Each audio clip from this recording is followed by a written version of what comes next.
kule nkonzo ninebhonkosi lenhle. Masodla amahle njengoba le nkonzo lena iqale lamuhla ndawukhumbula ukuthi inkonzo eliphasika iqhubeka ide ivalwe ngalesibili Maswati lamahle njengoba iqalile lamhla.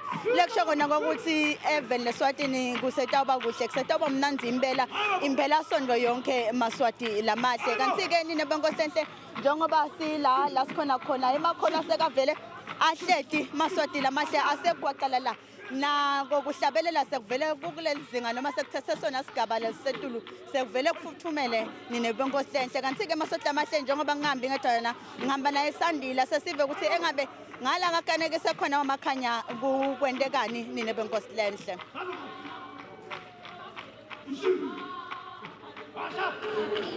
Ngone nomuhle enkundleni kutawuba namakwala ahlukahlukene kanti ke kulesikhathi samanje kunenkwala elibandla leJericho lokuyi6-6 so uphelile ke 15 minutes so baqalile kodwa so baqhubeka asesibuka ukuthi baqhubeka kanjani nemsebenzi.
Ebukhoneni abusondzele